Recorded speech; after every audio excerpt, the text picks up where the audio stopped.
নমস্কার বন্ধুরা, welcome back to my channel. এই যে ইউটিউব চ্যানেল আমাদের কাছে যারা ভিডিও করি তাদের কাছে ভীষণ ইম্পর্ট্যান্ট। সবাই ইউটিউব চ্যানেলটাকে পুরো ছোট ছোট করে মানে বড় হতে দেখে আর কি। তো রিমির এরকম মানে এই যে চ্যানেলটা ডিলিট হয়েছে, এই চ্যানেলটাকে রিমি নিজেই ডিলিট করেছে। সেটা জানতে পারলাম আমরা। রিমির বাবা আমাদেরকে বললেন যে রিমি এর আগেও নাকি, শুধু এইটা নয়, এর আগেও নাকি 4টে চ্যানেল ডিলিট করে দিয়েছিল। মানে ওর কাছে কোনো ব্যাপারই না এই চ্যানেল ডিলিট করাটা।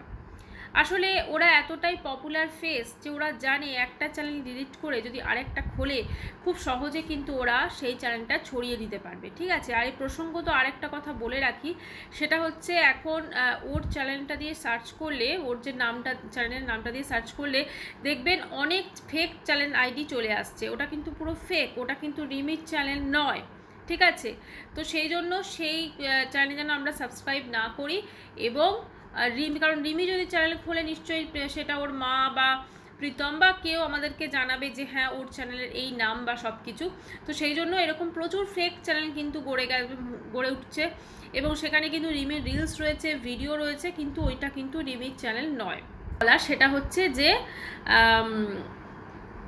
আজকে রিমির বাবা একটি লাইভ করেন। ঠিক আছে, আজকে তো মোটামুটি কেউই ওরা লাইভে আসেনি, না রিমির মা এসেছে, না প্রীতম, না রিমি তো চ্যানেল ডিলিট করে দিয়েছে, না ওর শাশুড়ি, কেউ আসেনি। আজকে কে এসছে? আজকে এসছে ওর বাবা। তো ওর বাবা এসে মোটামুটি আমাদেরকে পুরো বিষয়টা কিন্তু খুলে বললেন। যেটা বললেন যে রিমি এর আগেও 4টে চ্যানেল ডিলিট করেছে, ওর কাছে কোনো ব্যাপার না, এবং ওর সংসারের শান্তির জন্য নাকি এই চ্যানেলটা ডিলিট করেছে। তো কেন সেটা তো অবশ্যই ক্রমশ প্রকাশ্য, এবং ও যদি চ্যানেল ডিলিট করে ভালো থাকে তো অবশ্যই ও চ্যানেলটা ডিলিট করে দিক, এটাতে আমাদের কিছু যায় আসে না। ওটা রিমির বাবার বক্তব্য। তো রিমিকে নাকি তিনি ফোন করেছিলেন, তো রিমি বলেছে যে আমি এখন ঘুমোচ্ছি বা কিছু, বোধহয় দুপুরের দিকে ফোন করেছিল। তো রিমি মোটামুটি স্টেবল আছে, ভালোই আছে, এবং আমরাও ঈশ্বরের কাছে প্রার্থনা করি যেন রিমি খুব ভালো থাকে ওই বাড়িতে। যে মাসিস, তিনি তো পুরো একদম বাপরে, তিনি তো প্রীতমদের পিছনে এমনভাবে এখন লেগেছেন, ওই যে বোধহয় অ্যাডসেন্স কিছু মানে রিমুভ হয়ে গেছে বা ডিলিট হয়ে গেছে এরকম কিছু ব্যাপার। তো সে তো মানে সেই মাসি পৌঁছে গেছে মানে প্রীতমের মায়ের বাপের বাড়িতে। তো সেই মাও যাচ্ছে তাই বলছে, মানে যাচ্ছে তাই অবস্থা আর কি। মানে সেই মাসি, কারণ ওদের এই যে বিপদের টাইমটা যাচ্ছে, এই বিপদের টাইমে চরম শত্রু হয়ে গেছে ওই মাসি। ঠিক আছে, আমি এটা বলছি না যে প্রীতমরা খুব ভালো, কিন্তু এটাও তো ঠিক আজকে ওদের এই সময়টা ভীষণ বিপদের যাচ্ছে। তো সেখানে নিজেদের আত্মীয় স্বজন, মানে বলে না যে সময় এলে বোঝা যায়, পুরো একদম আসলি রং দেখা দিয়া একদম। আর রিমি ভালো আছে, ওখানে ও শ্বশুরবাড়িতেই আছে, এবং রিমি যদি সত্যি সংসারের শান্তির জন্য চ্যানেল ডিলিট করে, কারণ রিমির বেশি করে প্রয়োজন এই সোশ্যাল মিডিয়া থেকে অনেকটা দূরে যাওয়া। কারণ ও সোশ্যাল মিডিয়াতে ওর মধ্যে যা কিছু ভালো গুণ আছে না, ও সোশ্যাল মিডিয়াতে ওর কিন্তু আরও জিনিসটাকে অন্যরকম হয়ে যাচ্ছে। আচ্ছা, আগের দিন লাস্ট যেটা রিমির চ্যানেল থেকে যে লাইভটা ছিল, সেই লাইভে রিমি এবং প্রীতমের মধ্যে একটা কিন্তু লাস্টে ঝগড়া হয়েছিল। ঠিক আছে, সেটা কি নিয়ে হয়েছিল না, যেটা প্রীতমের প্রাক্তন স্ত্রী আর কি, তো সে রিমিকে বলেছিল যে রিমি নাকি সংসার করতে পারে না। তো রিমির বক্তব্য হচ্ছে যে আমি তো মানে সংসার করেছি, 1 বছর ধরে এসেছি গেছি, কিন্তু যে বলেছে সে তো 1 মাসও করেনি। অ্যাকচুয়ালি ওই যে মেয়েটা ঈশানী, ও হচ্ছে পুরো ডেঞ্জারাস মেয়ে, মানে রিমির থেকে তো মানে 1000 গুণ আমি বলবো যে অন্যরকম, পুরো ডেঞ্জারাস মেয়ে। এবং ও মানে যেমন করেই হোক, যখন রিমি চলে গেছিলো, আমি যদি প্রীতম চরিত্রহীন এটা যদি আমি ধরেও নিই, তাহলে ওই মেয়েটি কি, ওই মেয়েটিও তো রিমির জায়গা নিতে চেয়েছিল। ঠিক আছে, যদিও এই ঘটনাটা মানে যেমন রিমির মাসি বা ওর বাপের বাড়ির লোকও বলছিল যে রিমির মাকে, মানে প্রীতমের মাকে বলছে আর কি, যে ও তো বউ চলে গেছে, তারপরে আরেকটা অন্য মেয়েকে ঘরে ঢুকিয়েছে, এরকমভাবে মানে যাচ্ছে তাই একদম অবস্থা। নর্মাল এইগুলো জিনিসগুলো না সত্যি কথা কোনো ভদ্র ফ্যামিলিতে দেখা যায় না, কিন্তু এদের ফ্যামিলিতে এটা হয়, এটা রিয়েলিটি আর কি। তো এখন যাই হোক, রিমি সমস্ত কিছু চ্যানেল ডিলিট করে দিয়েছে মোটামুটি। এখন শ্বশুরবাড়িতে ও এখন অবধি কোনো তো ভিডিও আসেনি ওদের কারো, ওর ভালোই আছে, আরও ভালোই থাকবে। তার কারণটা হচ্ছে এখন এই মুহূর্তে যেহেতু এই ব্যাপারটা প্রশাসনের দ্বারস্থ সবাই হয়েছেন, তো সেক্ষেত্রেও ভালো থাকবে হয়তো, আমরা এটাই আশা করতে পারি, তাই না? আর রিমির নতুন চ্যানেল প্রচুর দেখাচ্ছে, রিমিস অফিসিয়াল বললে সার্চ করলে, কিন্তু ওইগুলো কিন্তু রিমির চ্যানেল নয়, ওগুলো কিন্তু মানে ফেক আইডি, ওগুলো ফেক আইডি, ওগুলো যেন আমরা সাবস্ক্রাইব না করি, ঠিক আছে? এবারে একটা কথা বলতে চাই, সেটা হচ্ছে রিমি না নিজের চ্যানেলকে নিজেই ডিলিট করে দিল, কিন্তু কেন করলো? এটা রিমি দুটো কারণে করতে পারে। এক তো ওর এটা মনে হতে পারে যে যেহেতু মোবাইলটা নিয়ে নিয়েছে সেহেতু বোধহয় প্রীতমের চ্যানেলটা থাকবে না, তো সেই জন্য রিমি ভাবলো তাহলে আমার চ্যানেল রেখে কী হবে, খুব অনেক ভালোবাসা, তো সেই জন্য রিমি তার চ্যানেলটা ডিলিট করে দিল, এটাও হতে পারে। আবার এটাও হতে পারে যে ও শ্বশুরবাড়িকে এটা হয়তো দেখাতে গেছে না আমার চ্যানেলের কোনো গুরুত্ব নেই, আমি ডিলিট করে দিচ্ছি, মানে যেহেতু কারণ ও এবারে যেটা হয়েছে ও যেন তেন প্রকারেণ ও শ্বশুরবাড়ি ছাড়বে না, তার কারণটা হচ্ছে ও জানে যে শ্বশুরবাড়ি ও যদি ছেড়ে দেয়, মিউজিক্যাল চেয়ার তো, ও যদি ছেড়ে দেয় তাহলে এই চেয়ারটা অন্য কারোর দখলে চলে যাবে, এবং সে তো মোটামুটি রেডি হয়ে আছে। সত্যি একটা ছেলেকে কেন্দ্র করে মানে দুটো মেয়ের এই যে জিনিসটা, এটা আমরা নর্মালি সিনেমা সিরিয়ালে দেখি, কিন্তু ভাবেনি বাস্তবে আমরা কোনোদিন ওয়াইটিতে এটা দেখতে পাবো।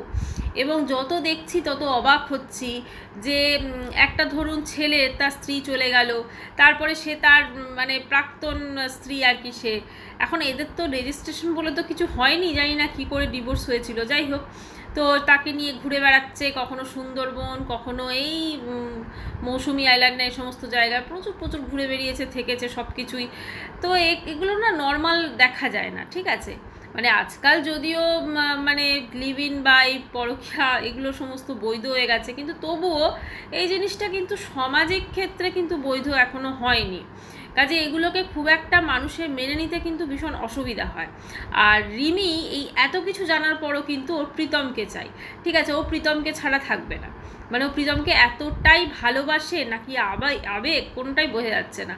কারণ যে ভালোবাসবে তার স্বামীকে, সে তো সেদিনকে যখন ওই পুলিশ স্টেশনে সবাই গেছিলো, ওর তো তাহলে যেত না, ও তো তাহলে ওর মাকে বাধা দিত, কিন্তু ও দেয়নি, ও কিন্তু গিয়ে সাইন করে একদম পোস্ট দিয়ে সেই গালাগালের চ্যানেলটা কি নাম জানো, হ্যাঁ, ওর সঙ্গে গিয়ে ছবি তুলে চলে এসেছে।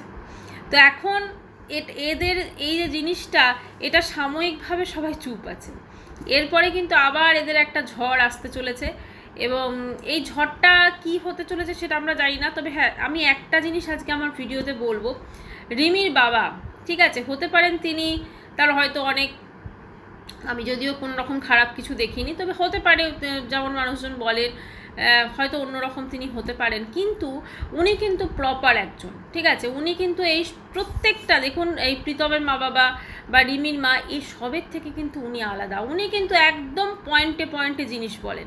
উনি আগের দিন কিন্তু যেমন বলেছেন যে প্রীতমের বিয়েটা কিন্তু রেজিস্ট্রেশন করতে হবে, কারণ জানে প্রীতম কিন্তু রেজিস্ট্রেশনের জন্য তাড়াতাড়ি রাজি হবে না, এর একটাই কারণ, প্রীতম যদি আজকে বিয়েটা রেজিস্ট্রেশন করে ফেলে, তাহলে কালকে যদি রিমি ধরুন ওই ল অনুযায়ী যদি ও ডিভোর্স ক্লেম করে, তাহলে কিন্তু অ্যালিমানি বা মেনটেনেন্স এইগুলো তো আসবেই তার মধ্যে, ঠিক আছে? সেটা কিন্তু প্রীতম ভালো করে জানে, এবং সেক্ষেত্রে কিন্তু ওর অনেক কিছু মুশকিল হতে পারে।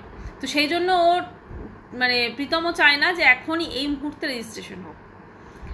আর আরেকটা কথা, উনিও যেমন এত কিছুর পরও রিমির ডাক্তার দেখানো এগুলো নিয়ে বলছেন কবে ডাক্তার বসবে কোথায়, তো এইগুলো কিন্তু উনি যে প্র্যাকটিক্যাল যে জিনিসগুলো সেগুলো কিন্তু উনি ভাবছেন, এবং খুব ভালোভাবেই উনি ভাবছেন।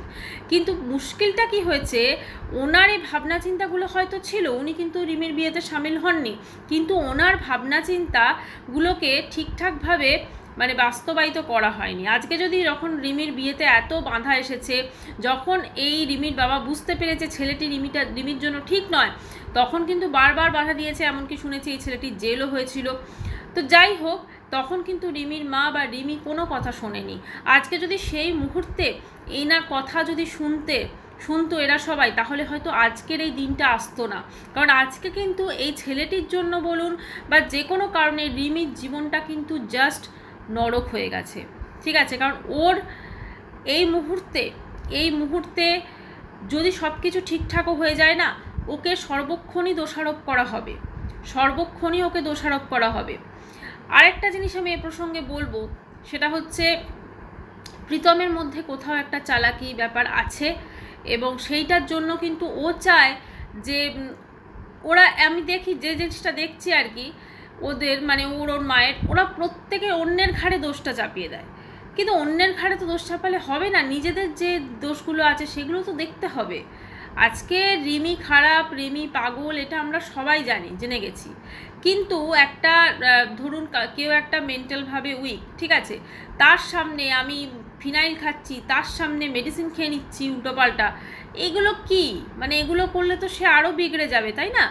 তো যাই হোক, এইটাই একটা আশার কথা যে রিমি ভালো আছে, রিমি ঠিকঠাক আছে, ইনফ্যাক্ট প্রীতমও বোধহয় ঠিকঠাক আছে, ওর মা বাবাও ঠিকঠাক আছে, রিমি শ্বশুর শাশুড়ি সবাই ঠিকঠাক থাকুক। এবং আজকে সারাদিন ওদের ওখান থেকে কোনো রকম ভিডিও, কোনো রকম লাইভ কিচ্ছু আসেনি। একটাই বলবো, সব কিছু তাড়াতাড়ি ঠিক হয়ে যাক। দেখুন, মানবিকতার স্বার্থে তো আমরা এটা চাইতেই পারি যে প্রীতমকে মানে আমি জানি না ওর মোবাইল কেন নেওয়া হয়েছে, বাট যে কারণেই নেওয়া হোক যেন সেইটা মানে পূর্ণ করে যেন মোবাইলটা দিয়ে দেওয়া হয়। কারণ আফটারঅল ও এই টাইমে এসে বা এই বয়সে আর তো কিছু করতে পারবে না, কারণ ও যেটা বলছে আমি কাজের খোঁজ করছি। আজকে কত টাকার কাজও পাবে এটাও ভেবে দেখতে হবে। আজকে একটা আমরা তো দেখতেই পাচ্ছি খুব রিসেন্ট কি অবস্থা হচ্ছে স্কুল টিচারগুলো, আপনি দেখতেই পাচ্ছেন। আজকে একটা যতই আপনার কোয়ালিফিকেশন থাক, যাই থাক, চাকরি পাওয়া মানে জাস্ট মানে কি বলবো, খুব ইজি নয়। সেখানেও ওয়াইটি থেকে ও যে পরিমাণ ইনকাম করছে সেই ইনকামের হাফেরও হাফ ও চাকরি পাবে কিনা তার সন্দেহ। তো সেখানে যখন ছেলেটির রুজি রোজগার অনলি ইউটিউব বা ফেসবুকও আরও কিছু আছে, তো সেইটা ওকে মোবাইলটা কিন্তু ফেরত দিয়ে দেওয়া হোক। কারণ ও যদি পয়সা রোজগার করতে না পারে তাহলে কিন্তু রিমিও ভালো থাকবে না, এইটা হচ্ছে মোদ্দা কথা। আজকে রিমিও কিন্তু ভালো থাকবে না, রিমিরও প্রচুর খরচ খরচা আছে, ওরও নিশ্চয়ই কিছু অনেক শখ স্বাদ আছে। তো সেগুলো পূরণ করার জন্য কিন্তু প্রীতমের হাতে টাকা পয়সা থাকা দরকার। এবং একটা টাকা পয়সা একটা সংসারকে সচ্ছলভাবে চালাতে গেলে তো অবশ্যই প্রয়োজন। তাই ওর যেন ওর মোবাইলটা ফেরত পায়, ও যেন নর্মাল যেরকম ব্লগ দেয় সেই ব্লগ আমরা সবাই দেখবো। সাথে যদি কেচ্ছা নাও থাকে আমাদের কোনো অসুবিধা হবে না, এটাই বলার ছিল। আর একটা কথা বলবো যে এই যে জিনিসগুলো আজকে ওয়াইটিতে চলছে, একটা ছেলে যে বয়সে কেরিয়ার করে, যে বয়সে ভাবে যে আমি কি পরীক্ষা দেবো, কোথায় কি জবের কি স্কোপ আছে, আজকে সে সম্পূর্ণ তার দুটো বউ বলা যেতে পারে এক প্রকার এই ঝামেলায় ফেঁসে আছে। এই জিনিসগুলো এই কেচ্ছাগুলো এই জিনিসগুলো ওরা যদি রিয়েলাইজ করে যে আর কোনো দিন আমরা ওয়াইটি প্ল্যাটফর্মে আনবো না, তাহলে বোধহয় অনেক বেটার, মানুষজন আরও বেশি করে ওদের ভালোবাসবে। কারণ আফটারঅল ওদের মধ্যে তো সেই এবিলিটিগুলো আছে। আজকে রিমি কত সুন্দর ডান্স করে, প্রীতমও বেশ ভালোই সমস্ত কিছু চালাচ্ছে। তো এরা দুজন মিলে দুজন যুগলবন্দি হয়ে অনেক আরও বেটার সুন্দর সুন্দর ভিডিও করতে পারে, মানুষকে উপহার দিতে পারে, আরও সুন্দরভাবে ওরা আমাদের সামনে সব কিছু প্রেজেন্ট করতে পারে। আমার মনে হয় সেটাই ওরা করুক, তাহলে ওরা হয়তো বাকি আরও 5টা ইউটিউবারের কাছে নিদর্শন হয়ে থাকবে, তাই না?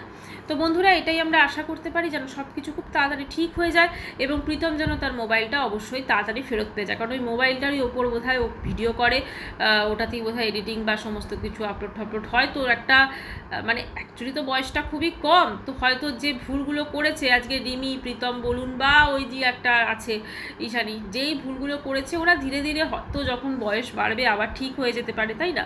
তো বন্ধুরা, ভিডিওটা এখানে শেষ করছি। চ্যানেলটি ভালো লাগলে সাবস্ক্রাইব করার অনুরোধ রইল। বাই, সবাই খুব ভালো থাকবে।